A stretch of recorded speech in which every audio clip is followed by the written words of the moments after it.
Hello प्यारे बच्चों, कैसे हो आप सब। उम्मीद है आप बढ़िया फर्स्ट क्लास होंगे।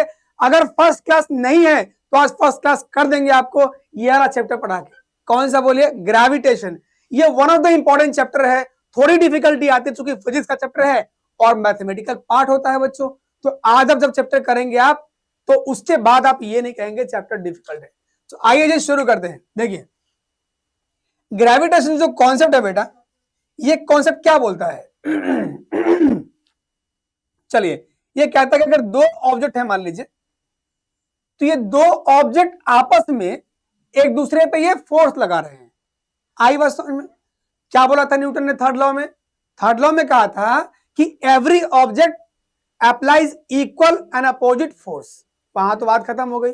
अब इधर आ जाइए, क्या बोला है कि यूनिवर्स में जितनी भी बॉडी है, ग्रेविटेशन क्या बोलता है कि यूनिवर्स में जितनी भी बॉडी है, हर बॉडी एक दूसरे पे फोर्स लगाती है। तो अगर देखें, मान लीजिए यूनिवर्स की दो बॉडी उठा के हम ले आए, एक बॉडी का मास कैपिटल एम, एक बॉडी का मास स्मॉल एम। और चूंकि ग्रेविटेशन क्या बोलता है आपको? Force of attraction between the bodies, force of attraction between the bodies. तो भैया जितनी भी बॉडी है ना, आपस में क्या लग रहा है? बोलते हो एक फोर्स ऑफ अट्रैक्शन लग रहा है, जिसको हम क्या बोलते हैं? ग्रेविटेशन। तो पूछता व्हाट इज ग्रेविटेशन, क्या बोलोगे? The force of attraction between the bodies is called as gravitation. बात समझ में आ गई? तो अभी हमने यूनिवर्स की पूरी दुनिया में दो बॉडी उठाए और लाके यहां पटक दिया। एक का मास क्या है? कैपिटल एम, एक का मास स्मॉल एम। अब मान ले बीच का डिस्टेंस कितना है? डी है भाई। कितना डिस्टेंस? डी। तो आपको अभी क्या बोला है कि मान ले कि जो फोर्स है वो लगने वाला क्या है? एफ फोर्स है। जब आप ग्रेविटेशन में आगे पढ़ोगे तो एक टॉपिक आएगा universal law of gravitation. Universal law of, मतलब ग्रेविटेशन को ही ना, अट्रैक्टिव जो फोर्स है आपका, इसी को थोड़ा सा और डिफाइन कर दिया है, आगे बढ़ाया है। स्पेलिंग गलत हो गया?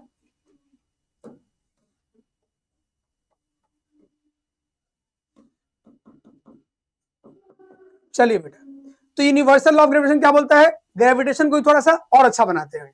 ग्रेविटेशन ने क्या बोला था? Attractive force between the bodies.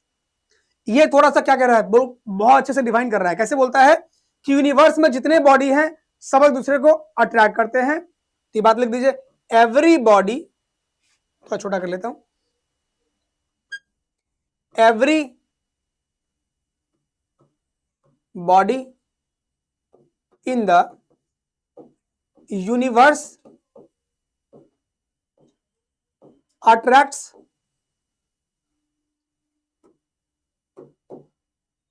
Every other object, other body. ये तो क्लियर आपको हो ही गया है। क्या लिखा है मैंने? बोल तो every body in the universe attracts every other body, अपने आप को छोड़ के बाकी सबको। ठीक है? With a force of attraction, with a force of attraction, मतलब एक दूसरे को अट्रैक्ट करते हैं और एक फोर्स ऑफ अट्रैक्शन से करते हैं, जो कि क्या होता है बोल तो? विच इज वो जो फोर्स लगता है वो क्या होता है? क्या है बोल तो? Which is directly proportional to the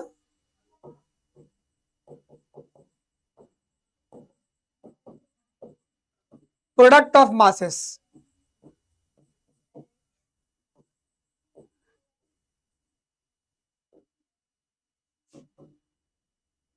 मतलब आप बहुत ध्यान से पढ़ लीजिएगा।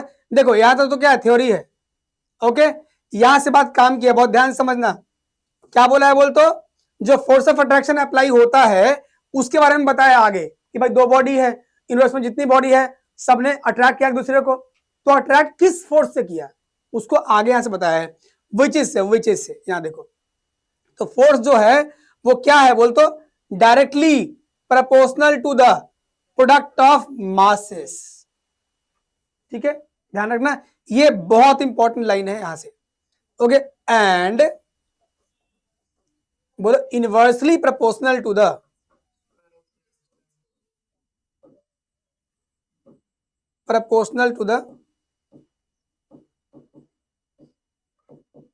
to the square of the distance between them.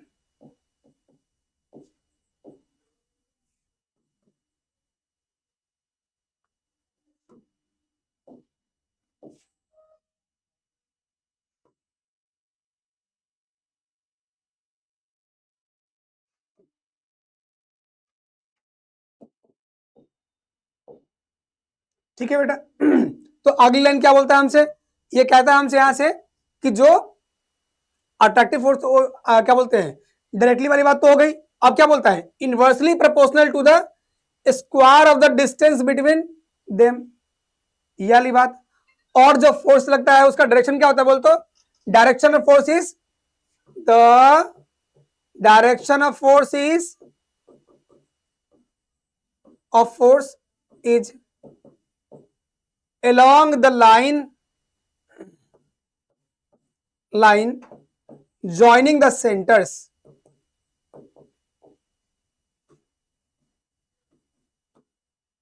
क्या क्या बोल गया यार, पता ही नहीं चला क्या क्या बोल गया यार, ये तुम्हारा भी दिमाग खराब हो जाएगा अभी सुन के। देखो ये तुम्हें क्या बोलता है कि तुम्हें कहा है कि एक फोर्स ऑफ अट्रैक्शन से दोनों ऑब्जेक्ट खींचता है। एक बात तो देख, यहां तक बात तुम्हें क्लियर होगा है ना, यहां तक कि भाई फोर्स ऑफ अट्रैक्शन सब में लग रहा है, ठीक है, बात खत्म। अब क्या बोला है कि फोर्स ऑफ अट्रैक्शन जो है वो दोनों ही ऑब्जेक्ट के मास के डायरेक्टली प्रोपोर्शनल है प्रोडक्ट के। तो दोनों ऑब्जेक्ट का मास ले और उसका प्रोडक्ट निकाल दे, मतलब capital M multiplied by small M, उसके ये डायरेक्टली प्रोपोर्शनल है। मैंने तुम्हें कहा था ना, ऊपर क्वांटिटी रखना हो तो क्या होगा, डायरेक्टली प्रोपोर्शनल, और नीचे हो तो इनवर्सली प्रोपोर्शनल। तो एफ प्रोपोर्शनल टू, अगली बात क्या है देखो, जो मैंने लिखा है ना एम इंटू में एम, ये कैसे लिखा बोल सारे बच्चे अटेंशन प्लीज। देख क्या बोला आपसे यहाँ पे कि directly proportional to the product of masses. तो इसी बात को मैंने डिकोड किया है कि force is directly proportional to the product of masses. Product का मतलब मल्टीप्लाई, इसका मास m, इसका मास स्मॉल m, मल्टीप्लाई कर दिया तो क्या हो गया, प्रोडक्ट ऑफ मासेस के डायरेक्टली प्रोपोर्शनल। क्लियर है बोल बेटे। अगर इनवर्सली होता तो मैं 1 अपॉन में लिखता ना, यस और नो। आ जाइए, अगली बात इनवर्सली पे है, inversely proportional to the square of the distance between them. इसके बीच का डिस्टेंस कितना है, d है। तो डिस्टेंस जो भी है, जो भी डिस्टेंस है बेटा, जो डिस्टेंस है उसका स्क्वायर कर दे और इनवर्स भी कर देना। तो इनवर्स मतलब 1 अपॉन में, और डिस्टेंस का स्क्वायर भी करना है। तो दो बातें हो गई, एक तो प्रोडक्ट ऑफ मासेस के डायरेक्टली प्रोपोर्शनल और स्क्वायर ऑफ द डिस्टेंस के इनवर्सली प्रोपोर्शनल। ये इक्वेशन फर्स्ट, ये इक्वेशन सेकंड, ये दोनों बातें क्वेश्चन में कहिए, इस थ्योरी में कहिए कि नहीं, बोलो कहिए ना, यस। अब आगे देख, डायरेक्शन बोला है, ये बहुत इंपॉर्टेंट है, डायरेक्शन बच्चे भूल जाते हैं यहाँ पे, ठीक है। सारी बात तुमने काम भी कर दी है, पर फोर्स लगता कैसे है, force is a vector quantity. याद करो फोर्स क्या होता है बोलो, वेक्टर क्वांटिटी। तो कितना फोर्स लगा तुमने बोल दिया, मास के डायरेक्टली प्रोपोर्शनल लगता है और स्क्वायर ऑफ डिस्टेंस के इनवर्सली प्रोपोर्शनल लगता है, बात तुम्हारी ठीक है। लेकिन डायरेक्शन क्या होता है, दोनों ही ऑब्जेक्ट के सेंटर्स को तुम्हें ज्वाइन करना है, और उसी के अलोंग क्या लगता है बोल तो, उसी के अलोंग फोर्स लगता है। तो ये हो गया डायरेक्शन ऑफ फोर्स। क्लियर है बोलते बेटे, फोर्स का डायरेक्शन ये रहेगा, यस और नो, अरे बोलो। तो बेटा जी डायरेक्शन की बात भी बहुत इंपॉर्टेंट है जो आपने कर लिया है।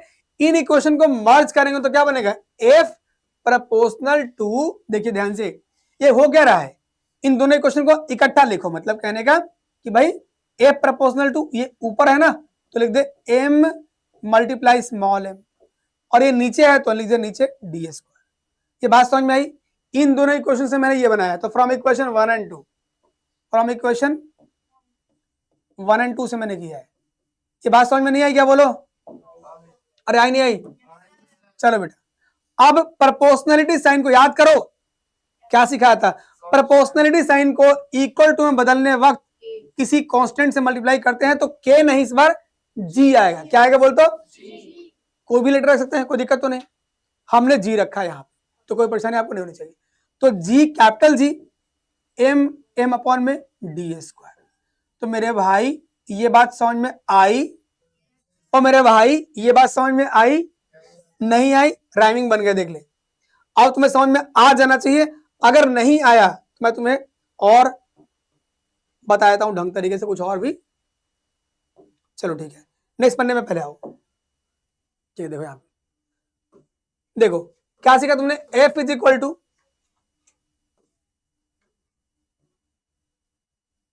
या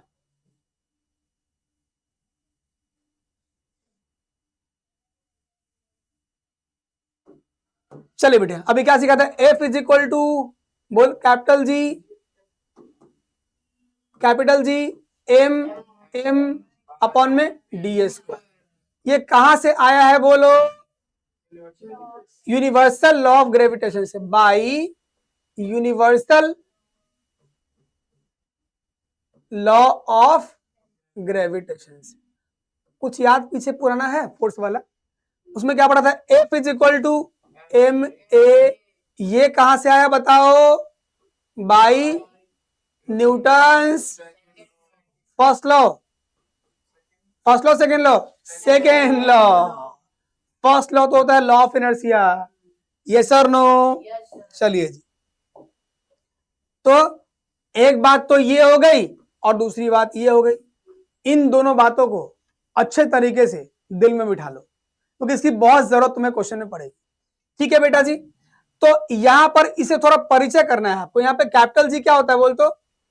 here capital G is equal to what? परिचय करो। Capital G is equal to constant है, इसका वैल्यू 6.67 इंटू में 10 के पावर माइनस में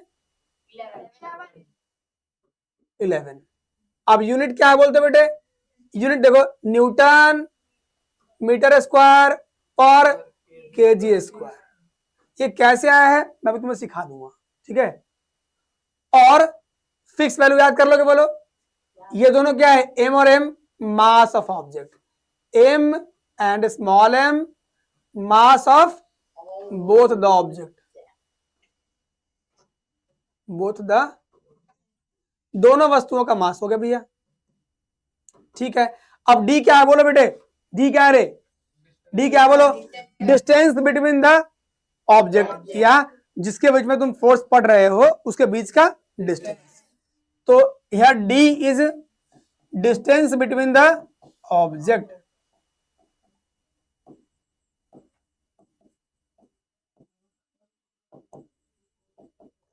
क्लियर है बोलो?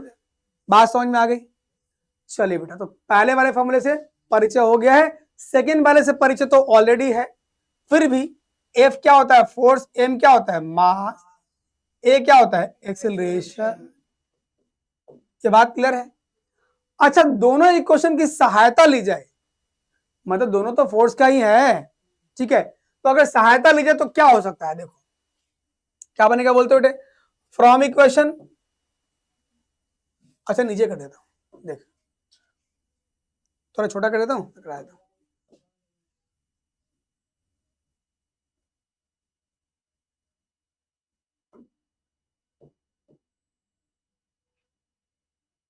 चलो ऊपर जाने दे, कोई बात नहीं। देखो बेटा, अभी देखो एक ऑब्जेक्ट है एम मास का, ठीक है? और ये अर्थ मेरा है, मान ले ये क्या है बोल तो? अर्थ।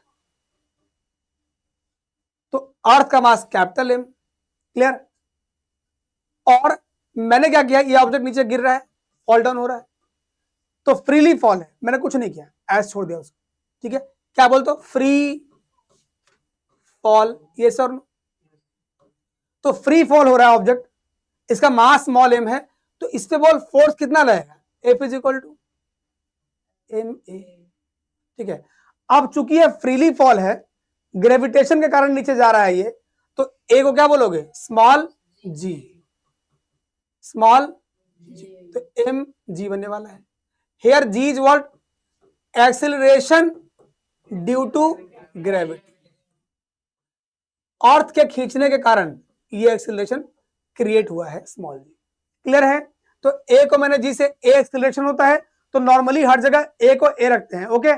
पर अगर वो ग्रेविटेशन बन जाए एक्सेलरेशन, मतलब धरती के खींचने के कारण वेलोसिटी बदली है, तो आप उसको क्या बोलेंगे एक्सेलरेशन को? जी बोल देंगे, स्मॉल जी। करेक्ट है। अब देखो बेटा, जो फोर्स ऑफ अट्रैक्शन है वो क्या लगेगा? बीच में क्या लगा फोर्स ऑफ अट्रैक्शन? यही यूनिवर्सल ऑफ ग्रेविटेशन वाला। तो from equation first and second, first second क्या होता है?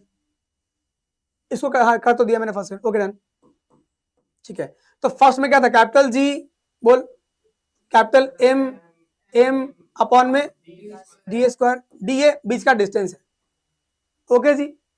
चलो D square,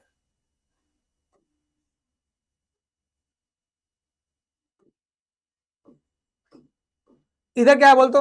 M G, clear है? अरे भाई एम ए को एम जी कर दिया मैंने, A is equal to G put किया है ना, गुरुत्वीय त्वरण के लिए, फॉर लिख तो दिया मैंने ऊपर यहाँ पे, है ना। चलो जी, अब देखो बहुत ध्यान से, अगर मैं स्मॉल जी का वैल्यू निकालूं तो क्या बन जाएगा? Small G is equal to capital G M, M upon में डी स्क्वायर, और ये जो एम था वो नीचे आ जाएगा, क्लियर है बोलते हो? तो स्मॉल एम क्या है? Mass of object. Capital M क्या है? Mass of earth. तो भैया ये स्मॉल एम से स्मॉल एम कैंसिल आउट, क्यों बता? क्योंकि दोनों क्या है? ऑब्जेक्ट का मास ही तो है, क्लियर?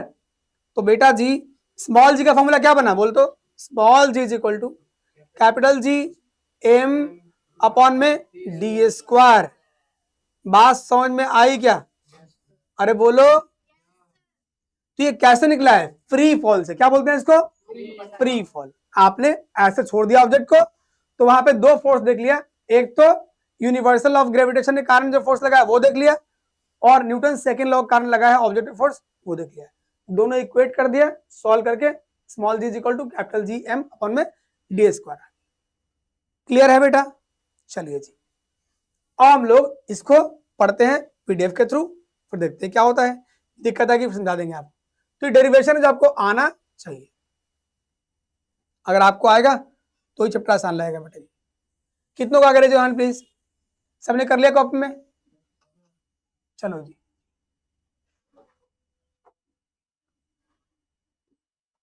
तो फ्री फॉल में अच्छा स्मॉल जी की वैल्यू क्या है? जरा मैं बोर्ड ड्राइव कर रहा हूँ, अब बोलो, बोलो क्या है? 9.8। अच्छा, वो तो मैंने अभी सिखाया ही नहीं,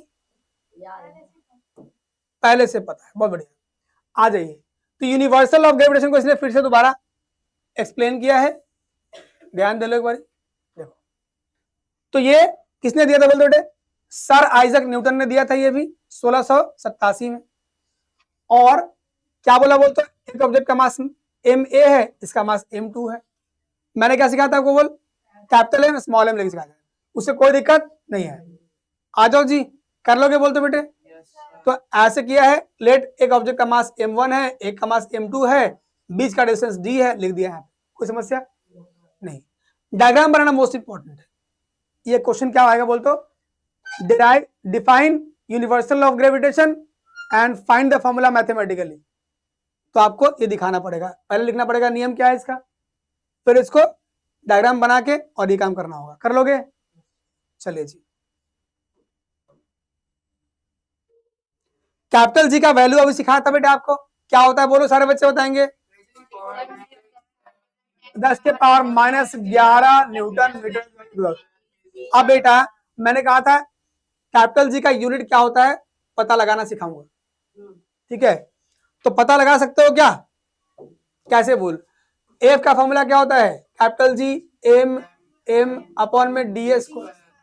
तो भाई वाह बता मुझे, एफ का यूनिट क्या होता है? ऐसे यूनिट ऑफ एफ। पहले काम कर, पहले काम कर यार, इस फॉर्मूले को ना पहले तुम चेंज करो, किस रूप में? इसके रूप में। देखो कैपिटल जी के रूप में फॉर्मूला को चेंज करो, तो कैपिटल जी को अकेला छोड़ दो, इसको उठा के इधर ले आओ, तो एफ इंटू में डी स्क्वायर। कैपिटल जी को अकेला छोड़ दिया मैंने, बाकी सब नीचे ले आओ, कैपिटल एम स्मॉल एम। ये बात समझ में आएगी नहीं बोल? आगे बात समझ में? फॉर्मूला को टर्न कर दिया मैंने। अब बता मुझे फोर्स का यूनिट क्या होता है? ऐसा unit of G, universal of universal gravitational constant का मुझे निकालना क्या है बोल तो? ऐसा यूनिट। तो फोर्स का क्या होता है यूनिट बोल तो? न्यूटन। क्लियर है बोल बेटे? अच्छा, अब बताओ डिस्टेंस का यूनिट क्या होता है, बोलो मीटर। क्या होता है बोल दो, और स्क्वायर भी तो लगाना है, मीटर स्क्वायर, तो न्यूटन मीटर स्क्वायर। ठीक है जी। नीचे मास का यूनिट क्या होगा, केजी, इसका भी क्या होगा केजी, तो केजी इंटू केजी कितना होता है, केजी स्क्वायर। ठीक है, तो यूनिट क्या बन गया, Newton metre square per KG.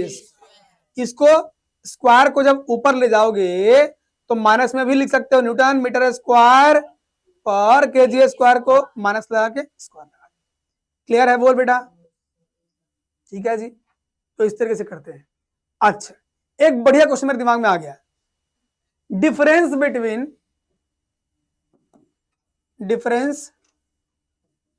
Between capital G and small जी।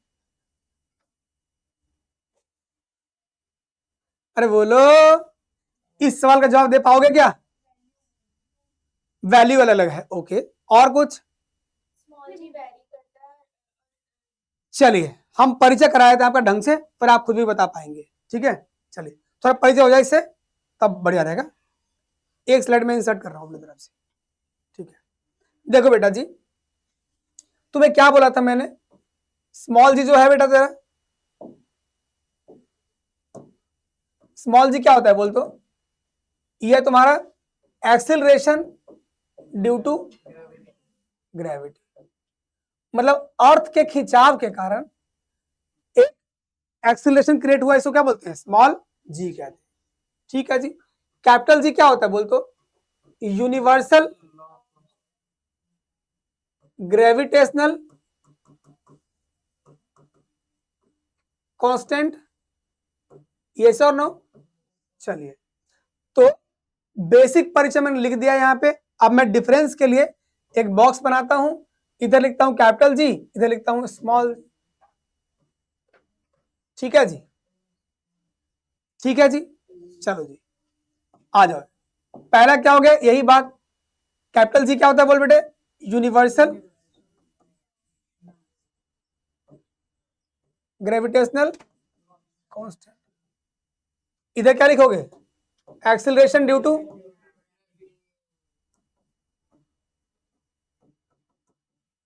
चलो, और इसका वैल्यू तो पता है आपको, देखो क्या होता है बोलते इसका value, value is equal to, value of capital G is equal to 6.67 10 के पार। क्लियर है बोल रहे, अच्छा, इधर बोलो बेटा, 9.6 value of small G is equal to 9.8। Third point, SI unit क्या होता है बोले, एसआई यूनिट इसका newton metre square per kg square. चलो बेटे आगे देखो,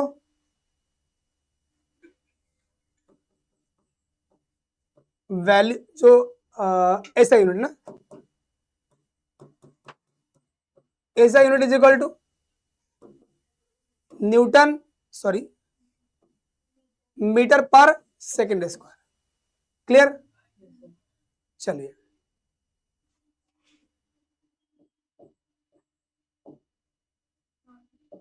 इट इज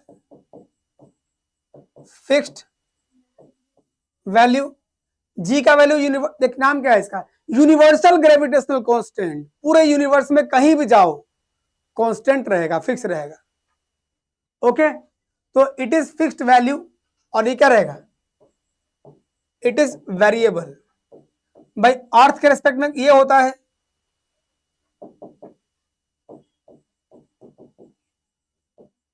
और बाकी जगह जाओगे तो बदल जाएगा। ठीक है जी, 4-5 डिफरेंस हो गए, काफी है, इतना कर लेना बस। ठीक है बेटा जी, आपने इस स्लाइड में पढ़ ही लिया पूरा, ओके डन। अब आ जाइए अगले स्लाइड में, नोट कर लीजिए, कोई बात नहीं,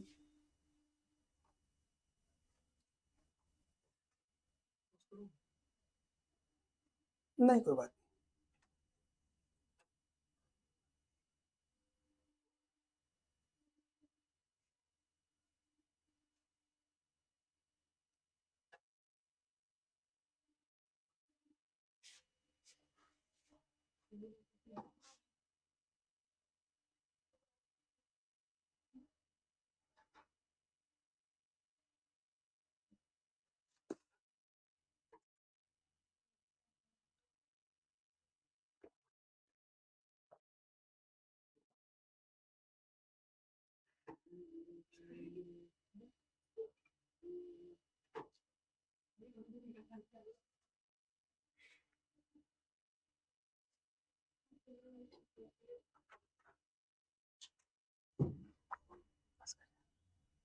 चलो बेटा आगे चले, आ जाइए बेटे। अब क्या बोला है देखिए बेटे, मोस्ट इंपॉर्टेंट आ गया, मोस्ट इंपॉर्टेंट जिसे कहते हैं। क्यों भाई, यहां से क्वेश्चन डेफिनेटली आए कि क्या है इंपॉर्टेंस यूनिवर्सल ऑफ ग्रेविटेशन, क्यों जरूरी है यूनिवर्सल ऑफ ग्रेविटेशन। तो भाई बहुत जरूरी है, ये बहुत जरूरी है। अब क्यों बताओ, जरूरी इसलिए है कि इस धरती पर जितने भी ऑब्जेक्ट है अपनी जगह बने हुए हैं, तो वो सब किस कारण से, बोलो, यूनिवर्सल ऑफ ग्रेविटेशन है। अगर सारे अट्रैक्ट एक दूसरे को नहीं करते तो कभी यहां मिलता, कभी वहां मिलता, मून कभी इधर मिलता, कभी चला गया अमेरिका की तरफ, उधर ही है 6 महीने से, इधर को आया ही नहीं। ठीक है, तो सारे किस कारण से बाइंड अप अपनी अपनी प्लेस पे है, just because of universal of gravitation. समुद्र में लहरें उठती है बेटा, समुद्र के लहरों को देखो, लहरें किस कारण से आई है, पानी का जो लेयर है समुद्र में वो बहुत ऊपर होता है और मून के पास हो जाता है वो, आई बात समझ में। तो अर्थ से पानी की लेयर दूर हो गई और मून के थोड़ी पास चली गई, तो मून ने उस पानी को अट्रैक्ट किया अपनी तरफ, तो पानी मून पे तो पहुंचा नहीं, पीछे खींच भी तो रहा है अर्थ। अरे मेरा पानी ले कहां जा रहा है, किसने खींचा बोलो, अर्थ ने। लेकिन मून ने भी तो खींचा ना पानी को, तो मून ने पानी को खींचा, इस कारण से वो लहरें बनी। करेक्ट, चलो जी 2-3 पॉइंट हो गए। अभी कोई भी ऑब्जेक्ट अर्थ पे बना हुआ है, आप चलते हो, फिरते हो, दौड़ते हो, धरती पे बने हुए हैं, चल फिर सकते हो आप, just because of universal of gravitation. आपको अर्थ ने अपनी तरफ अट्रैक्ट किया हुआ है तो आप चल पाते हो। अगर अट्रैक्ट ना करे तो आप तैरते रहोगे हवा में, चल पाओगे क्या, नहीं। दौड़ पाओगे, नहीं।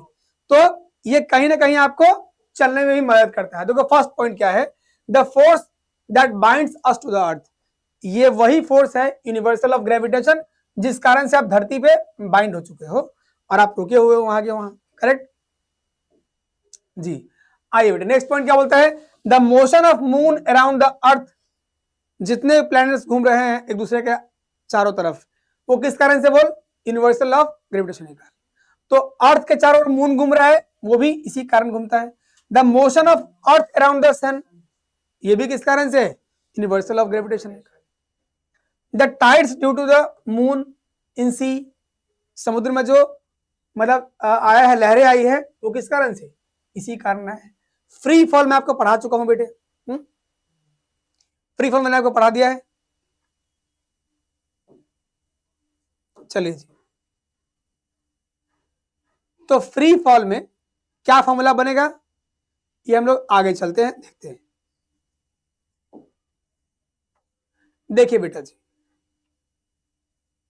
तो फ्री फॉल में फॉर्मूला क्या था, याद करो सारे बच्चे, याद करो क्या था फ्री फॉल में, बोलो। फ्री फॉल में फॉर्मूला आया था आपका, याद है कि नहीं, नहीं याद है, बना लो फॉर्मूला नया जल्दी फटाफट से। तो F is equal to, sorry, small g is equal to, बोलो, कैपिटल G M अपॉन में R स्क्वायर या D स्क्वायर, R या D वही बात है। ओके, अब मान लेता हूं मैं जो डिस्टेंस है अर्थ पे ऑब्जेक्ट है, यहाँ पे कोई ऑब्जेक्ट ये रहा, इसके बीच में स्टडी कर रहे हैं हम लोग, ठीक है। तो जो बीच का जो डिस्टेंस है ना, यहाँ देख पूरा डिस्टेंस है, ये पूरा क्या है बोल तो, D डिस्टेंस है। करेक्ट, लेकिन ये जो है ना बहुत कम है, यहां से लेके यहां तक बहुत कम डिस्टेंस है, ये h है मान ले, ये बहुत कम है। बहुत कम बोले तो क्या, यहां से यहां तक तो क्या है, रेडियस है, अर्थ का रेडियस हो गई, ठीक है। और ये क्या तेरा हाइट है, तो डिस्टेंस एक्चुअली क्या है बोल तो, r प्लस में h, बाई रेडियस वाला हो गया r डिस्टेंस, और एक हो गया सरफेस से ऊपर की तरफ डिस्टेंस। ओके, टोटल क्या हो गया, r प्लस में h। लेकिन h बहुत कम है, नेग्लिजिबल, बहुत छोटा है h, बहुत बहुत छोटा है रेडियस से। अर्थ का रेडियस है बहुत छोटा है। तो क्या मैं इसको r प्लस एच को ऑलमोस्ट इक्वल टू r कह सकता हूं क्या? एच बहुत छोटा है ना, मान लीजिए ऐसा समझिए बहुत सारा डिस्टेंस है, आप गए 1000 किलोमीटर गए, 2-4-5 मीटर का काउंट करोगे आप? 2-4-5 मीटर काउंट नहीं रहेगा। तो जब बहुत बड़ा डिस्टेंस हो, थोड़ा बहुत उसमें ऐड भी करना, तो न्यूमेरिकली सॉल्व करने के लिए आप उसको नेग्लिजिबल काउंट कर सकते हैं, करेक्ट। तो r प्लस एच को मैंने r मान लिया। हियर r इज व्हाट, बोल, रेडियस ऑफ अर्थ। अरे अर्थ पे बात कर रहे हैं भाई, मून पे ना पहुंचा भाई। क्लियर है बोल बेटे? चलिए जी, तो फॉर्मूला आपके पास आ चुका है, खाली वैल्यू पुट करना है, आपका निकल जाएगा इसमें। जल्दी पुट करिए। Small G is equal to capital G का वैल्यू कितना, 6.67 इंटू 10 के power minus 11। Mass of earth बोलिए, ये ME है, हम कर रहे हैं अर्थ पे स्टडी, मास ऑफ अर्थ। एक बात बता, फॉर्मूले में तो खाली मास ऑफ अर्थ ही बचा था ना, ऑब्जेक्ट का मास तो कट गया था ना, भूल गए? याद करो, ये ऑब्जेक्ट स्मॉल m का मास का था, ये था कैपिटल M। फॉर्मूला क्या बना था बोलो, कैपिटल G M अपॉन में D square is equal to MA। याद है कि नहीं बोलो? MA को मैंने G कर दिया इसको, तो G इज इक्वल टू क्या बना था बोलो, कैपिटल G M अपॉन में डी स्क्वायर, नीचे क्या आ गया था स्मॉल m। स्मॉल m क्या है, ऑब्जेक्ट का मास, m से m कट गया था, तो किसका मास बचा है बोल तो, अर्थ का मास। क्लियर है? चलो जी, वैल्यू पुट करो। मास ऑफ अर्थ कितना होता है बोलो बेटे, 6 इंटू में 10 की पावर 24, नीचे क्या है बोलो, square of the distance, radius of earth कितना होता है 6.37 इंटू में 10 की पावर कितना बोलो 6, इसका स्क्वायर कर देना है। अरे बोलो, सॉल्व करेंगे तो कितना आएगा 9.8 metre per second square. Solve करना है, मल्टीप्लाई डिवाइड, रोकना वीडियो। चलिए बेटा, सॉल्व करेंगे कितना जाएगा बोलतो 9.8 मीटर पर सेकेंड स्क्वायर। ये क्या है बोलतो, एक्सेलरेशन है ना बेटा, तो यूनिट लगा दीजिए एक्सेलरेशन का, ठीक है। ये काटने पीटने पे आ गया है, अगर इसको काटेंगे पीटेंगे आपका टाइम वेस्ट होगा, तो जी का वैल्यू आप सीधा भी अगर फाइंड करने के लिए आया डायरेक्टली, तो आप वही वैल्यू लिख के और काम चला सकते हैं, करेक्ट। ठीक है, काटने की जरूरत नहीं है, आप बोलेंगे तो मैं दिखा दूंगा काट के, पर आपको अभी फिलहाल जरूरत नहीं है, आप इसको काटेंगे पीटेंगे आ जाएगा, पर मैं आपको एक स्लाइड लेके दिखा देता हूँ करके, देखिए इसी में कर देता हूँ।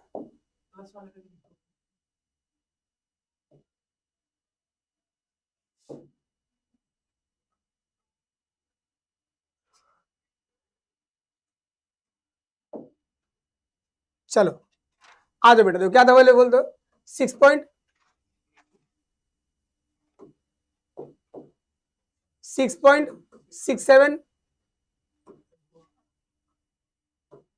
इंटू में 10 के पावर माइनस 11 इंटू में 6 इंटू में 24। ठीक है, नीचे आओ, 37 था ना, उसको अब चलो यहाँ लिख देता हूँ, पहले मैं फिर आया कर दूंगा, 6 स्क्वायर में था। चलो देखो, तो 6.67 को मैं कर सकता हूँ क्या, 67 है ना ये, इसको मैं करता हूँ 6.7, करेक्ट है। इसका मैंने अप्रोक्सीमेशन कर लिया, 6.7 हो गया। चलो 10 के पावर माइनस 11 था, वैसे छोड़ दे। देखो 11 था, ये 10 सेम बेस है ना, पावर को ऐड करते हैं तो माइनस 11 प्लस में 24, ये 6 था मल्टीप्लाई में, रखे रहो 6, इसको रखे रहो, करेक्ट है बोल बेटे। अब नीचे आओ, देखो 6.37 में क्या कर सकते हैं बोलो 6.4 है ना, 10 के पावर 6 था, और देखिए 2 बार करना है, 10 के पावर 6 और 6 प्लस में 6, इधर क्या हो गया 6.4 इंटू में 6.4, स्क्वायर करना है 2 बार लिख दीजिए, ओके। इसका भी स्क्वायर होगा और इसका भी स्क्वायर होगा, इसका स्क्वायर हुआ तो कितना आ गया 6 प्लस 12, आप सीधा इसको 12 भी कर सकते हैं। ठीक है बेटा जी, बोलिए 10 के पावर 12 और ये आ गया, करेक्ट है बोल बेटे। अब देखो ऊपर कितना पावर हो गया 6.7 और नीचे कितना है 6.4, 6.4, ठीक है जी। ऊपर कितना हो गया बोल तो 24 में से 11 माइनस किया कितना आएगा बोल 13 आएगा, 10 के पावर 13, और जो नीचे था 12 पावर वो ऊपर माइनस में आ गया ना, सेम बेस है तो ऊपर नीचे पावर में माइनस करते हैं ना। 13 माइनस 12 कितना आ गया बोल दो, पॉइंट से पॉइंट कट गया तो कितना हो गया 67, और एक आ गया 670 हो गया ऊपर, और नीचे कितना है, ये पॉइंट उठाइए इसको ले जाइए ऊपर 10, तो 6700, और नीचे कितना आ गया 64 इंटू में 64। ठीक है, अब सिंपल हो गया ये, सॉल्व करेंगे कितना आ जाएगा बोल तो 9.8 मीटर। अब तो कर लोगे, Yes, sir. ठीक है। तो इस तरीके से आप वैल्यू फाइंड आउट कर सकते हैं। आपका टाइम वेस्ट होगा इसमें करने में, तो कोई जरूरत नहीं है। ऐसा क्वेश्चन आ जाए आप सीधा क्या रखेंगे, बोलिए वैल्यू इसका 9.8, मतलब ये तभी देखिए आपको वैसे तो क्वेश्चन में करना पड़ेगा सॉल्व, मल्टीप्लाई डिवाइड करना ही पड़ता है, लेकिन जब मुझे जी का वैल्यू फाइंड आउट करके दिखाना है, सॉल्व करना है कि भाई आप डिराइव करिए फॉर्मूला जी का, कि भाई जी का वैल्यू कैसे आया दिखाइए, करके दिखाइए, तो उसको आप खाली वैल्यू पुट करिए और न्यूमेरिकली 9.8 मीटर पर सेकंड स्क्वायर लिख के छोड़ दीजिए। मल्टीप्लाई डिवाइड कौन से कर रहा है आपका, कोई भी नहीं, खत्म बात। ओके, पर क्वेश्चन में तो आपको मल्टीप्लाई डिवाइड करना पड़ेगा, जहां क्वेश्चन सॉल्व करना है, अलग मास का वैल्यू दे रखा है, वो दे रखा है, तो आपको वहां बनाना पड़ेगा। करेक्ट है बोल, आइए बेटा चलते हम लोग आगे। यस, तो देखिए बेटा जी ये क्या था बोल बेटे, कैपिटल जी स्मॉल जी में अंतर है, डिफरेंस है, जो आप कर चुके हो पहले ही। एक क्वेश्चन आया बेटे, कर लेते हैं, देखिए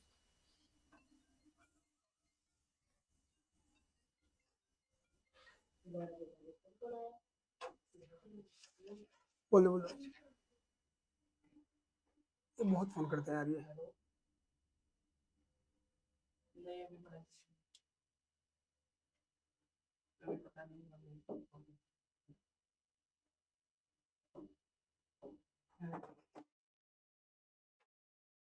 चलिए बेटा जी देखिए क्या बोला है, इफ 2 स्टोन्स, एक का मास कितना दिया है बोल तो 150 ग्राम, तो ग्राम में दिया है, किलोग्राम करना मत भूलना। देखो क्या बोला है, मास ऑफ वन ऑब्जेक्ट कितना है बोलो 150 ग्राम, ठीक है कोई बात नहीं। अच्छा अगला कितना है बोल तो, एक और ऑब्जेक्ट है M1 ये रहा, और M2 कितना है बोलते बेटे 500 gram, correct. Are dropped from a height which stone will reach surface, okay, ये तो क्या करना है, ये तो हलवा क्वेश्चन। देखो क्या बोला है बोल तो, कि एक का मास 150 ग्राम है और एक का मास कितना है बोल तो 500 ग्राम है, अर्थ पे जल्दी कौन पहुंचेगा। आपके पास कोई आंसर है क्या, अरे बोलो 500 ग्राम, बहुत बढ़िया, क्योंकि मास ज्यादा है, तुमने बोल दिया 500 ग्राम है ना, बहुत बढ़िया, ताली बजनी चाहिए, ताली जाओ जाओ जाओ जाओ रे बेवकूफ, क्या सीखा अब तक तुमने। देखो एक्चुअली क्या है, स्मॉल जी का वैल्यू तुमने क्या सीखा था, small G is equal to capital G M upon में डी स्क्वायर, यही था। तो भाई कौन अधिक एक्सिलरेट करेगा, भाई ये वाला कि ये वाला, भाई एक्सिलरेशन ज्यादा तो जल्दी पहुंच जाएगा।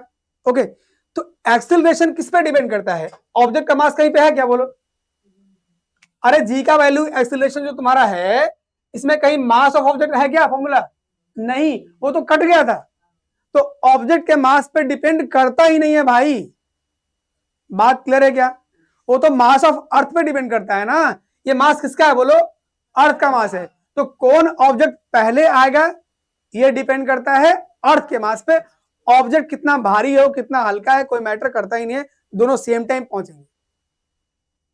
क्लियर है बोल, स्मॉल जी का वैल्यू क्या है, फॉर्मूला क्या है कैपिटल जी, ये क्या होता है एक्सेलरेशन ड्यू टू ग्रेविटी, गुरुत्वीय त्वरण है ये, ठीक है बेटे। तो धरती किसको पहले खींचेगा, ये वही तो फॉर्मूला है, धरती किसको पहले खींचेगा, तो भाई धरती जो खींचेगा उसको किससे मतलब है, उस ऑब्जेक्ट के मास से मतलब है क्या, नहीं, स्मॉल एम तो कट गया था ना सॉल्व करने में, अरे बोलो, तो ये आपको कंफ्यूज करने के लिए दिया है 150 ग्राम और 500 ग्राम, आप क्या लिखोगे, द बोल yes both the object will reach on the earth at the same time because it does not depend on the mass of object, it depends on the mass of अर्थ। ये जो है गुरुत्वीय त्वरण जो है ये वस्तु के द्रव्यमान पर निर्भर नहीं करता है, ये करता है धरती के द्रव्यमान पर, तो दोनों जो वस्तुएं हैं वो समान समय पर पहुंचेगी। क्लियर है बोल बेटे? चलिए जी, एक बड़ी समस्या आपकी सॉल्व हो गई। आइए, ठीक है बेटा जी, देखिए आपको वही सिखाया यहाँ पे, रख के सिखाया, सोल्व के सिखाया। देखिए ऑब्जेक्ट पढ़ लीजिए यहाँ पे।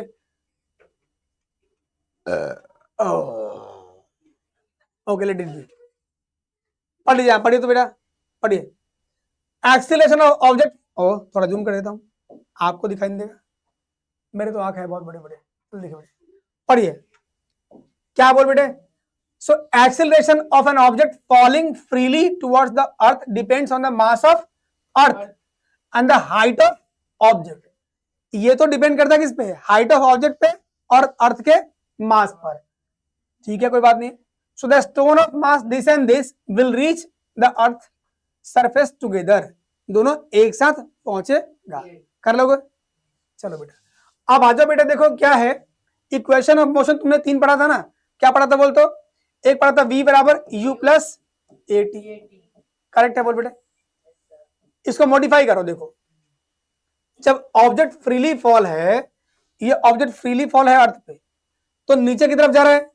जब कोई ऑब्जेक्ट अर्थ की तरफ जाए तो यहाँ पे g क्या रहता है बोल? पॉजिटिव।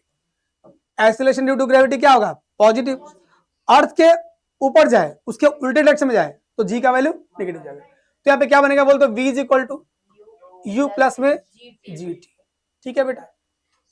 बात समझ में आ गई? तो क्या मैं इसको बॉक्स बनाऊं? यस, तो तुम्हारा ये मोशन में काम में आएगा और ये यहां काम में आएगा, करेक्ट है? चलो जी, अच्छा सेकेंड इक्वेशन क्या होता है? s बराबर ut प्लस में हाफ एटीएस। जब ऑब्जेक्ट नीचे की तरफ फॉल डाउन हुआ है तो जी क्या रहता है? पॉजिटिव। जहां ए दिखे वहां क्या बनाओगे? जी बनाओगे। तो एस को यहाँ पे हाइट बोलूंगा मैं, देखो ऊपर से नीचे की तरफ है, तो यहाँ पे एस नहीं क्या बोलेंगे, इसको एच बोलेंगे, हाइट। तो एच इज इक्वल टू क्या बोलते? यू टी प्लस में half G T square, correct है बोल बेटे? चलो 2 फॉर्मूला हो गया। थर्ड लास्ट क्या बोलते बेटे? वी स्क्वायर माइनस में U square is equal to 2as। Modify करो बेटा, देख V square minus U square is equal to 2gh।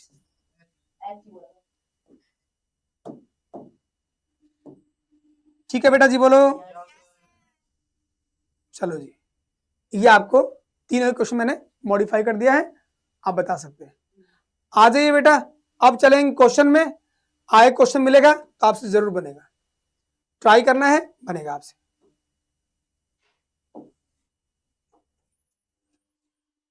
चलिए अब आ चुके हैं हम लोग यहां पर,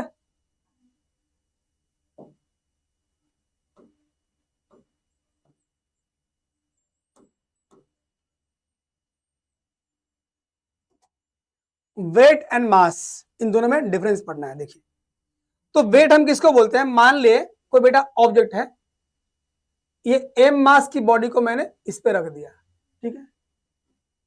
तो एम मास की बॉडी को मैंने टेबल पे रख दिया, और जब मैंने एम मास की बॉडी को टेबल पे रखा तो ये एम मास की बॉडी नीचे फोर्स लगाएगी और इस पर ऊपर की तरफ क्या रहेगा? Reaction force. नीचे तो एक्शन हुआ ना, तो नीचे क्या हो गया? ग्रेविटेशन फोर्स हो गया, एक्शन, और ऊपर क्या होगा? रिएक्शन। तो एक फोर्स लगाया ना बेटे, तो यही फोर्स क्या है बोल? एफ इज इक्वल टू क्या होगा? एम ए तो आप पढ़ते आए हो, कैसे बोल दो? बाई न्यूटन्स सेकेंड लॉ, ठीक है बेटा जी? अभी ए मैंने क्या बोला था तुम्हें? जी हो जाएगा, तो F is equal to M G. तो जो नीचे की तरफ फोर्स लगता है ना किसी भी ऑब्जेक्ट पर, उसे ही क्या बोलते हैं बोल? वेट कहते हैं। क्या बोलते हैं?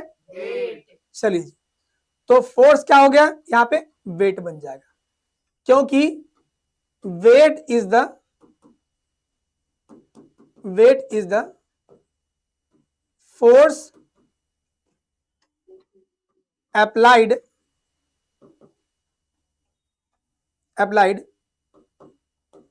towards the अर्थ, है ना? तो अर्थ के अट्रैक्शन के कारण जो फोर्स लगा ना, उसी को तो वेट कहते हैं, है ना? तो force towards the earth is called as weight, ठीक है बेटा जी? तो ये वेट इज इक्वल टू क्या हो गया, mg हो गया, करेक्ट है। चलिए जी, तो जहां पे g का वैल्यू चेंज होगा वहां वेट बदलेगा कि नहीं, बोल।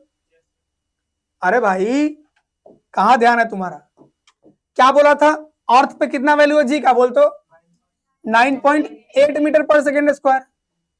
मून पे थोड़ी है इतना, मंगल पे थोड़ी है इतना, सब जगह वैरी करता है। तुम याद करो जी, तुमने क्या लिखा था जी में, स्मॉल जी में, कि जी वैरी करता है। अर्थ पे कितना है 9.8 मीटर पर सेकेंड स्क्वायर, और बाकी जगह पे अलग अलग है, पर कैपिटल जी तो फिक्स था ना, भूल गया क्या।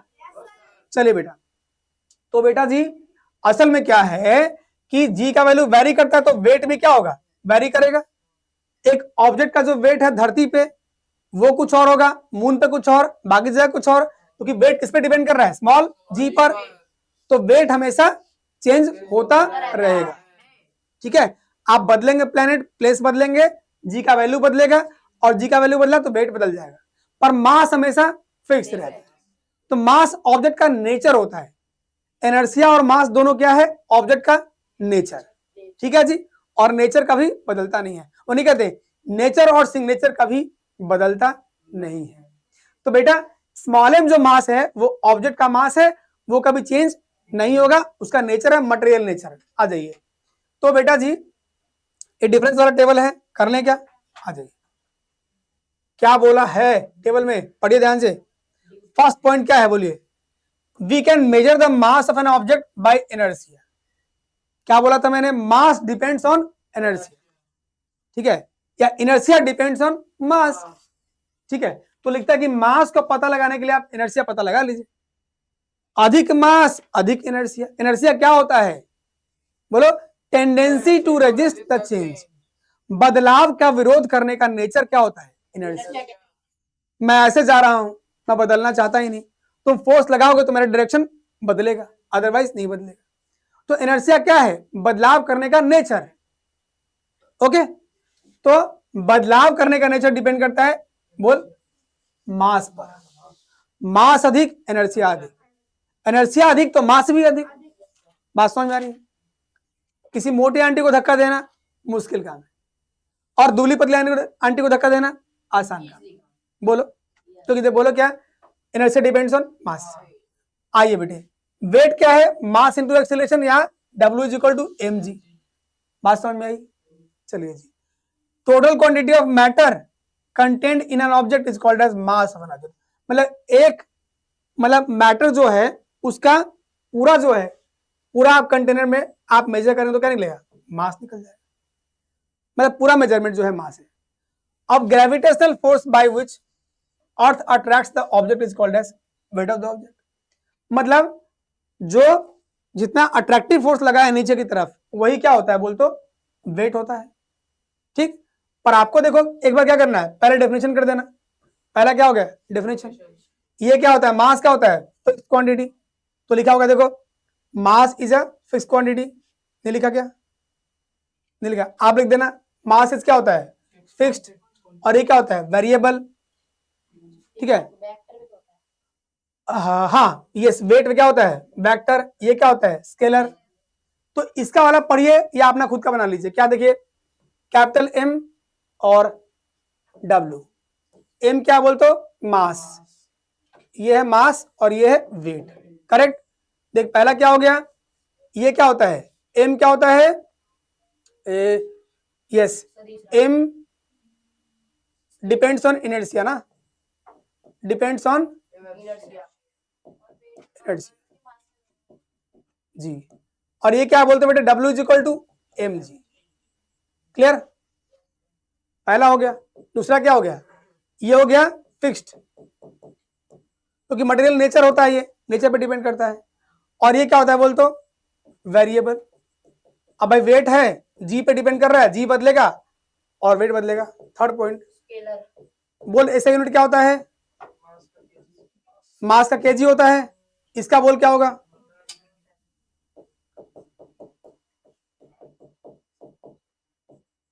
फोर्स ही तो है, न्यूटन होगा। बोल क्या है, स्केलर क्वांटिटी मास होता है, इसको वैल्यू से मतलब है, डायरेक्शन से कोई मतलब नहीं। और ये वेक्टर, खत्म बात। ये खामखा तंग कर रहा है तुम्हें, mass of any matter can't be zero, mass zero नहीं हो सकता, ठीक है, पर वेट कैन बी जीरो।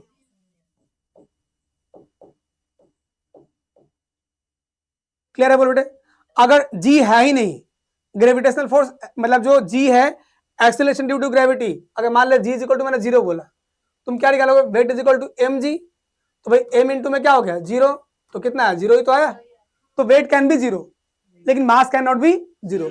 अगर देखो याद करो मैंने क्या बोला था, कोई भी मैटर है, चाहे पार्टिकल उसमें 10 पार्टिकल होगा तब भी मास होगा, लाख पार्टिकल्स होगा मैटर के अंदर तब भी मास होगा, और मैटर है तो मास होगा।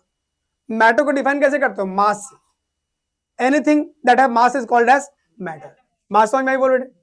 चलो जी, तो इस तरीके से अपन ने ये पढ़ लिया, आगे आ जाओ। फैक्टर्स अफेक्टिंग वैल्यू ऑफ जी। देखिए जी किस पे डिपेंड करता है बोल? तो इस पर ना, ठीक है बेटा बोल, है ना? एक तो मतलब मास ऑफ अर्थ पे और डिस्टेंस पर। आ जाओ बेटा, एक क्वेश्चन करें, देखो calculate the value of G at the height of इतना इतना फ्रॉम द सेंटर। इसको थोड़ा जूम कर दो।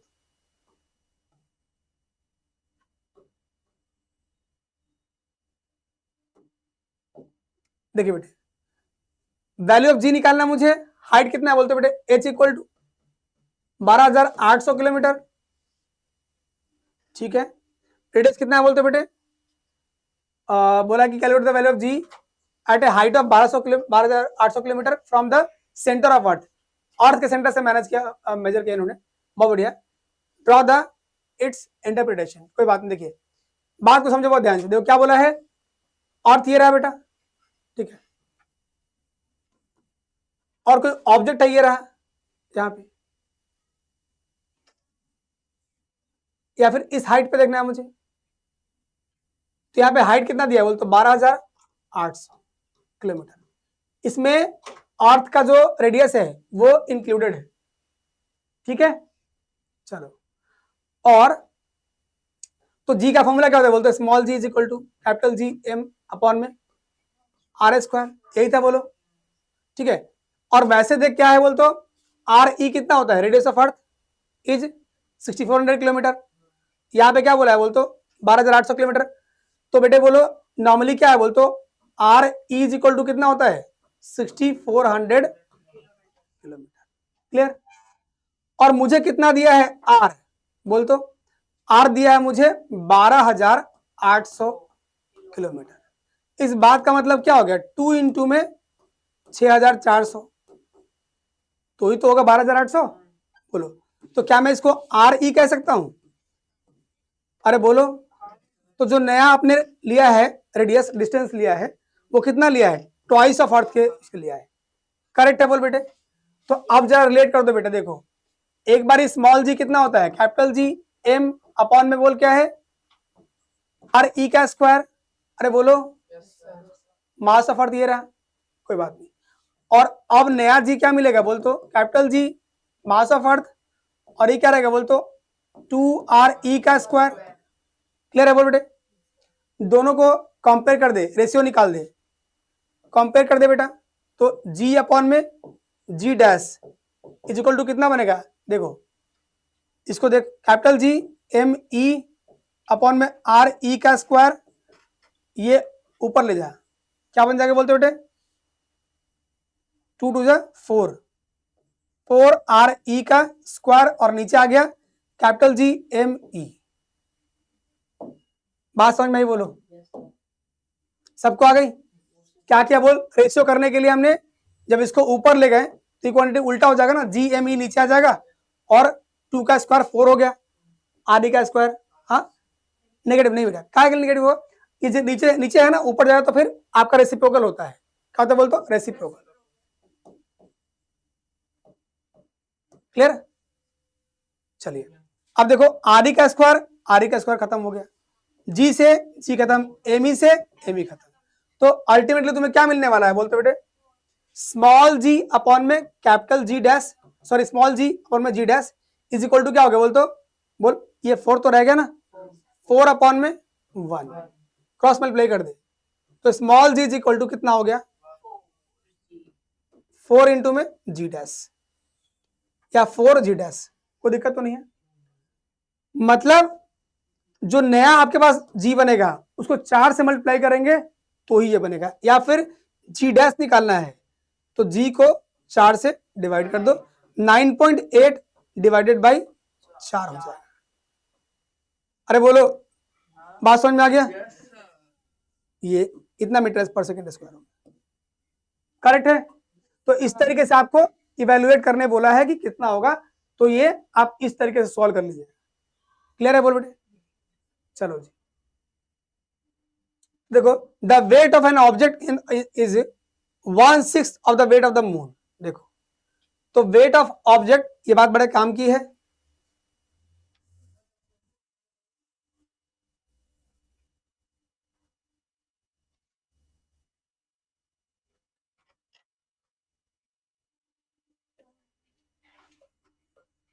चलिए जी,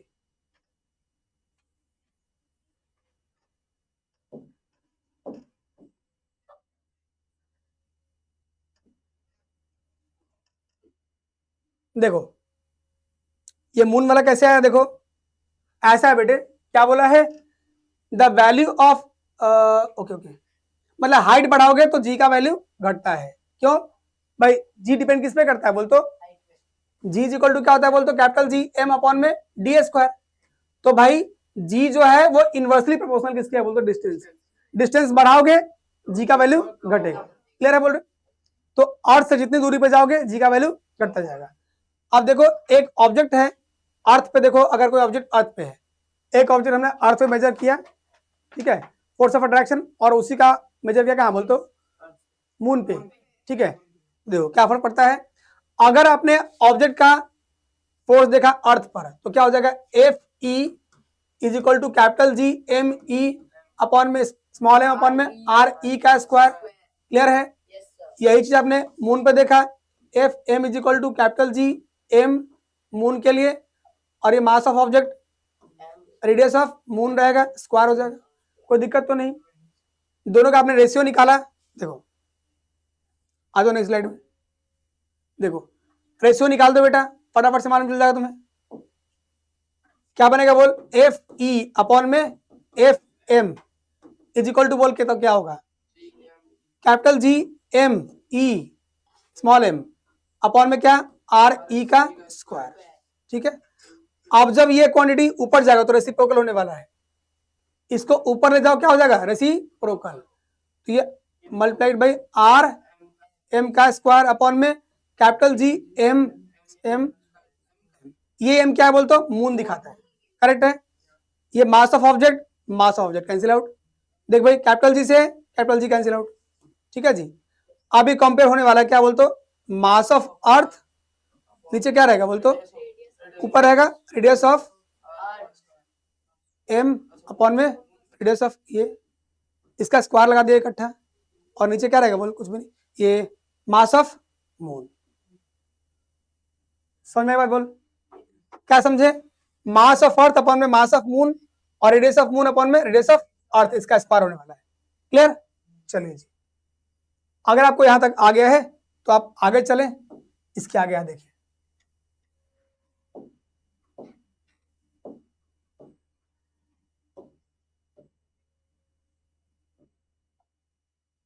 ये बात समझ में आई बोल बेटे? देखो यहां पे वही है, अरे वही है क्या? ठीक है, तो अब बात को समझो। देखो ऐसा है, we know that the mass of earth is 100 times the mass of moon. हमें पता है जो अर्थ का मास है मून के मास का 100 गुना होता है।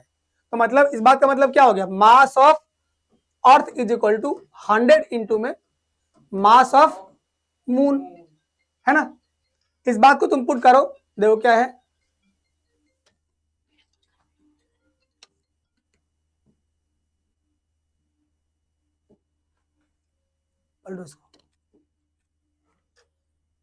देख एफ ई अपॉन में F M is equal to क्या है बोलते बेटे? मास ऑफ अर्थ था, मास ऑफ अर्थ तो क्या पुट करना है, 100 मास ऑफ मून। कोई दिक्कत तो नहीं? नीचे क्या है बोल तो? मास ऑफ मून ऑलरेडी है। इधर क्या है बोल बेटा? आर एम अपॉन में आर ई है। तो देखो यहां समझ लेना, radius of 4 times the radius of moon. Earth का जो रेडियस है, अर्थ का जो रेडियस है ये 4 टाइम्स रेडियस ऑफ मून है। तो जहां पे आर ई है वहां पुट कर देना। देखो यहाँ पे क्या है, आर ई यहाँ पुट कर दूंगा, ऊपर आर एम है वैसे छोड़ दिया, और नीचे क्या पुट करूंगा 4 आर एम स्क्वायर। कोई दिक्कत हो तो बोलो, नहीं ना। चलो ये मास ऑफ मून कट गया, इधर बोल क्या हो गया 100, और इधर बोल क्या हो गया आर एम का स्क्वायर, नीचे क्या होगा 16 आर एम का स्क्वायर, इससे ये कैंसिल आउट हो गया 100 अपन में 16, 16 छक 96, तो कितना होने वाला है बोलते बेटे, इट इज 6 हो जाएगा। ओके, ऑलमोस्ट 6 हो गया ना बेटे। तो एफ ई अपॉन में F M is equal to कितना हो गया 6, क्रॉस मल्टीप्लाई कर दे बेटा, क्या बन जाएगा बोल तो F E is equal to 6 into में एफ, यही रिलेशन होगा बोल बेटे। मतलब किसी भी ऑब्जेक्ट पे जो फोर्स लगा है अर्थ पे, मतलब मून के फोर्स का 6 टाइम्स फोर्स लगेगा अर्थ पे, मतलब अर्थ पे ऑब्जेक्ट पे अधिक फोर्स लगता है, ग्रेविटेशन मून पे कम होता है। क्लियर है बोल बेटे। चलिए बस यही था बेटे यहां तक कहानी, आधे नीचे यही है बोल बेटा, F is equal to 6 F M. ठीक है, यहाँ पर खत्म हो गया बेटे यहां तक।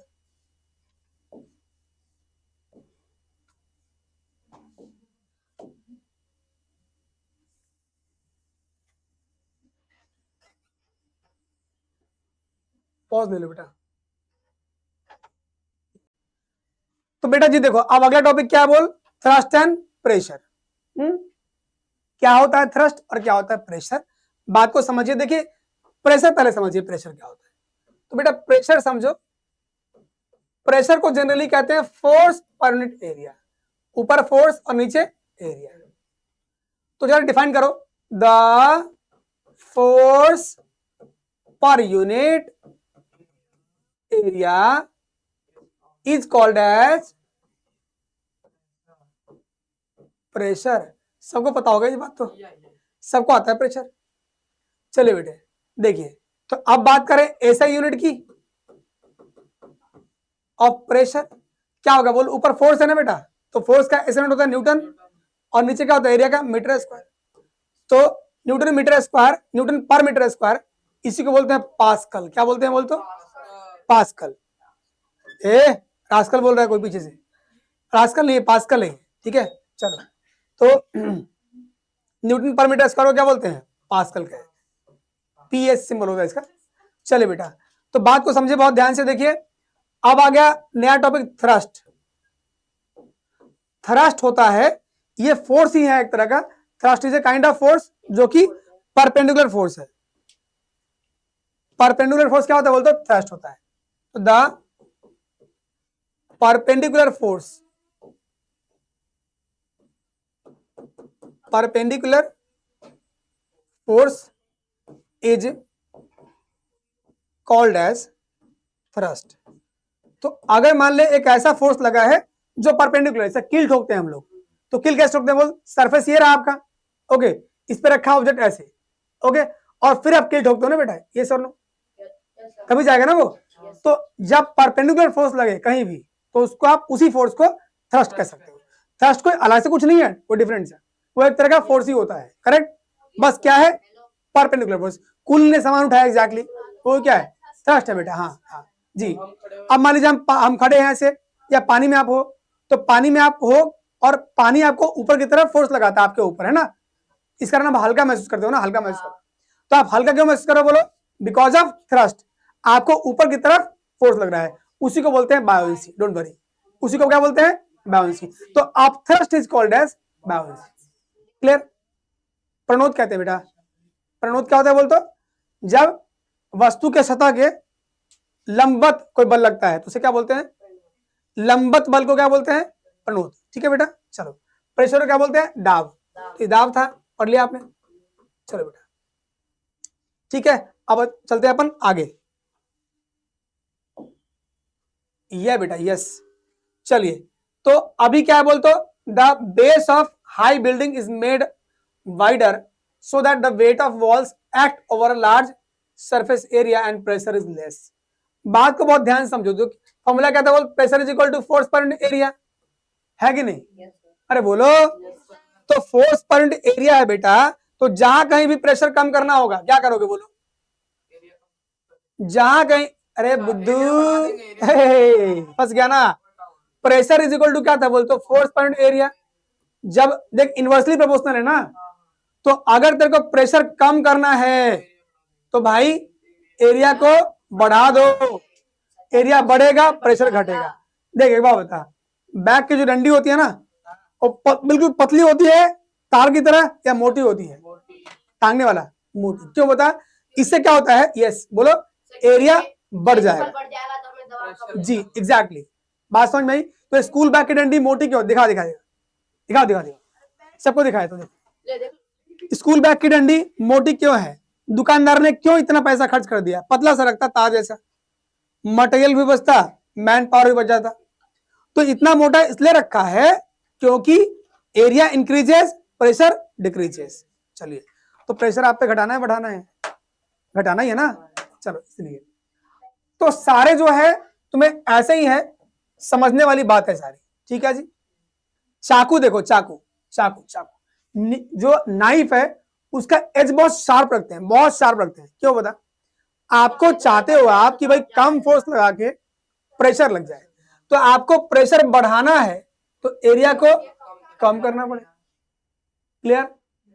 तो नाइफ में बड़ा शार्प रख दिया है, एंड बिल्कुल पतला कर दिया है, उससे एरिया बहुत कम रहेगा, तो प्रेशर अधिक लगेगा और वो कट जाएगा, ब्रेड कट जाएगा, सब्जियां कट जाएगी। बात समझ में आ रही है? जब नाइफ तुम्हारा ब्लंट हो जाता है, धार उसका मुड़ जाता है बेटे, तो कटता है क्या सब्जी? नहीं, एरिया बढ़ गया, प्रेशर घट जाएगा। तो सब्जियों पे प्रेशर चाकू के कारण कम लगता है, चाकू कटेगा ही नहीं सब्जी। ओके बेटा? यस, चलिए जी आ जाइए। तो बात को समझिए, ये सब वही दिया हुआ बेटे। चलो अब आ जाओ बाउंसी में। बाउंसी क्या बोलता है? द अपवर्ड फोर्स या the up thrust is called as buoyancy. पढ़ो, the upward force experience by an object when it is immersed in the liquid. अगर लिक्विड में डाल दिया आपने, ठीक है, डाल दिया कहां बोल तो लिक्विड के अंदर, तो लिक्विड में डालने पर लिक्विड ने ऊपर की तरफ फोर्स लगाया, उसे क्या बोलते हैं बोल? बाउंसी फोर्स कहते हैं। क्लियर? आ जाओ बेटा, देखो तो असल में क्या है, ये बाउंसी फोर्स लगता है, इसी कारण हम पानी में भी हल्का महसूस करते हैं। ठीक है जी। तो अब लास्ट तुम्हारा क्या रह गया? Archimedes principal. जब किसी भी ऑब्जेक्ट को पानी में डिसॉल्व करते हैं तो जितना उसका मास होता है ना, उतना मास एक्चुअल मास से कम हो जाता है। डेफिनेशन क्या बोलता है? एनीथिंग, बोल, anything dissolved in liquid partially और कंप्लीटली, मतलब आप आधा डुबो या पूरा डुबो दो, एनीथिंग सबमर्ज्ड या बोल dissolved in liquid, then it experiences a upward force, ठीक है, which is equal to the mass of the liquid displaced by it. ठीक है, पॉज कर, हैंग हो गई। तो बेटा जी देखो क्या बोला है इसमें, ये आपको पढ़ना जो है आर्किमिडीज प्रिंसिपल। क्या बोला है प्रिंसिपल ने? एनीथिंग इमर्ज इन फ्लूइड फुल्ली और पार्सली। जब किसी ऑब्जेक्ट को आप पानी में डुबाते हो, पूरी तरह डुबाओ चाहे पार्सली डुबाओ, तो क्या होगा बोल डुबाने पे? जब फ्लूइड में डुबाओगे तो वो एक्सपीरियंस करता है अपवर्ड फोर्स। जब कोई भी चीज पानी में डुबाते हो आप, तो उस पर एक अपवर्ड फोर्स एक्सपीरियंस होता है, जो किसके इक्वल होता है बोल? The wait of the fluid displaced by it. मतलब मान लीजिए ये फ्लूइड है मेरे पास, इस फ्लूइड के अंदर मैंने कोई ऑब्जेक्ट ऐसे डुबाया है, इसमें कोई मैं ऑब्जेक्ट लेके आया और वो डुबाया मैंने यहाँ पे। ठीक है जी, बात समझ में आई? तो इसके डुबाने से, इसका मान लेते हैं इस ऑब्जेक्ट का एक्चुअल मास कितना है, ध्यान दो, एक्चुअल मास मान लो 50 ग्राम है। कितना ग्राम है? ओके, इसको मैंने डुबाया इसमें और लेट से इसके डुबाने से इसने पानी के वाटर जो मॉलिक्यूल्स थे उसको बाहर इसने भगा दिया। अब जब ऑब्वियसली जब पानी में ये ऑब्जेक्ट गया है तो वहां से पानी को तो हटा ही देगा ना बेटा, तो पानी को जो इसने हटाया है उसका भी अपना कुछ मास होगा। तो मान लेते हैं जो वाटर इसने डिस्प्लेस किया है उस वाटर का मास है, mass of water is equal to let's say 10 gram. 10 gram water को उसने वहां से डिस्प्लेस कर दिया है। तो इस ऑब्जेक्ट का अब मास कितना होगा बोल तो, मास ऑफ ऑब्जेक्ट एक्सपीरियंस। ऑब्जेक्ट कितना मास एक्सपीरियंस करेगा भाई, एक्चुअल मास में से कम हो जाएगा। 50 ग्राम था एक्चुअल मास, 10 ग्राम मास उसने पानी का हटा दिया तो वो कम हो जाएगा। ठीक है जी, मास 40 ग्राम आ गया। तो यही इसने बोला है ना कि जो फोर्स एक्सपीरियंस किया है वो क्या होगा, उसके एक्चुअल मास थे which is equal to the weight of the fluid displaced by it। उतना ही मतलब वेट कम हो जाएगा जितना कि उसने मास फ्लूइड का डिस्प्लेस किया है। तो देखो मैंने मास तो निकल गया, तो 40 ग्राम एक्चुअल मास है, 10 ग्राम मास ने हटाया है पानी का, तो 10 ग्राम मास के अकॉर्डिंग जो भी फोर्स बनता है, जैसे देख फोर्स 10 ग्राम के लिए कितना होगा, F इज इक्वल टू कितना होगा, mg होता है ना, तो g का वैल्यू कितना है 9.8 मीटर पर सेकेंड स्क्वायर, और m का वैल्यू कितना है बोल तो 10 ग्राम है ना, 10 इंटू में ये देख भाई कितना हो गया 98 न्यूटन फोर्स लगेगा भाई। बात समझ में आ गई। तो आपको ये समझना है कि जो पानी उसने ऑब्जेक्ट को डालने से मतलब फ्लूइड में तुमने डिसॉल्व किया है, उसने जितना वाटर डिस्प्लेस किया है उसका मास निकाल लो, उस मास के अकॉर्डिंग कितना फोर्स लगेगा वो पता कर लो, तो उतना ही फोर्स उस पर एक्सपीरियंस होगा। मतलब इस ऑब्जेक्ट पर कितना फोर्स लगने वाला है बोल बेटे, ये 98 न्यूटन फोर्स लगेगा इस पर। क्लियर है बोल बेटे, अरे बात समझ में आई क्या? चलिए, तो इसका एप्लीकेशन क्या है, उपयोग कहां होता है बोल, in determining the relative density. Relative density पता करने में इसका इस्तेमाल होता है, मतलब कौन ऑब्जेक्ट पानी में डूबेगा कौन नहीं डूबेगा उसको पता लगाने के लिए इसका इस्तेमाल करते हैं। It is used in designing the ship okay and submarines. Archimedes principal का इस्तेमाल करते हैं कहां बोल तो, अगर आपको डिजाइन करना है सबमरीन शिप डिजाइन करना है तो उसके डिजाइनिंग में हेल्प मिल जाता है। ठीक है जी। हाइड्रोमीटर, लैक्टोमीटर, जो लैक्टोमीटर से दूध का मेजर करते हैं ना वो, ठीक है, तो ये सब सारे क्या है बोल तो, ये सब पता मतलब बनाने के लिए आप आर्किमिडीज प्रिंसिपल का ही इस्तेमाल करते हैं। आप देखोगे सारी चीजें क्या है बोल तो पानी में डिसॉल्व करने वाला है, तो जो फ्लूइड में डिसॉल्व होने वाली चीजें हैं उसमें बड़ा हेल्प मिलता है आर्किमिडीज के प्रिंसिपल से। ठीक है बेटा, आप जरूर याद करना, एक तो ये मोस्ट इंपॉर्टेंट है और दूसरा क्या है इसका एप्लीकेशन याद कर जाना बढ़िया तरीके से। क्लियर है? अब देखो क्या बोल बेटे, अब तुम्हारा लास्ट कॉन्सेप्ट किसका है, डेंसिटी का। तो व्हाट इज डेंसिटी बोल बेटा, डेंसिटी होता है मास पर यूनिट वॉल्यूम। ठीक है, density is mass per unit volume, density mass per unit volume, इसी को क्या बोलते हैं बोल तो, डेंसिटी। क्लियर बोल बेटे, तो मास पर यूनिट वॉल्यूम करेंगे डेंसिटी निकल जाएगा। तो इसका यूनिट क्या होगा बोल तो, ऐसा यूनिट ऑफ डेंसिटी बोल,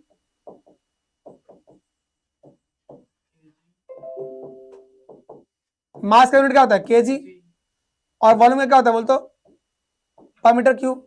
तो kilogram per metre cube is the unit of बोल डेंसिटी।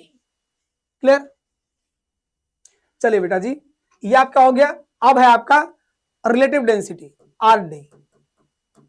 तो क्या होता है, इसने क्या बोला आपको, the ratio of density of a substance and density of water. तो जो सब्सटेंस है उसका डेंसिटी ऊपर रखो, जैसे डेंसिटी ऑफ सब्सटेंस ऊपर रख दीजिए और डेंसिटी ऑफ वाटर नीचे रख दीजिए। तो इसी के रेशियो क्या बोलते हैं, रिलेटिव डेंसिटी। ठीक है जी। अच्छा, इसका यूनिट क्या होगा बोल तो बेटे, व्हाट इज द यूनिट, दिमाग लगाओ। ऊपर क्या है डेंसिटी ऑफ सब्सटेंस, नीचे भी क्या है डेंसिटी, तो ऊपर भी डेंसिटी और नीचे भी डेंसिटी, मतलब किलोग्राम पर मीटर क्यूब ऊपर भी रहेगा, किलोग्राम पर मीटर क्यूब नीचे भी रहेगा। तो क्या यूनिट होगा बोले इसका, नो यूनिट, कोई भी यूनिट इसका नहीं रहेगा। ठीक है जी। चलो, ये हो गया चैप्टर कंप्लीट आपका। कुछ क्वेश्चन यहां से बनता है बहुत इंपॉर्टेंट, कौन सी चीज पानी में डूबता है कौन सा नहीं डूबता है, इसके लिए आप अभी मैं इसके एक और वीडियो बनाऊंगा जहां पे ग्रेविटेशन के न्यूमेरिकल्स रहेंगे, इंपॉर्टेंट क्वेश्चंस। और जहां जहां से क्वेश्चन मुझे लगेंगे इंपॉर्टेंट वो आपको करा दूंगा मैं इसके। ठीक है बेटा जी, तब तक के लिए नमस्कार, चैप्टर का रिवाइज करें। Thank you very much, see you in the next video in the next class. Thank you.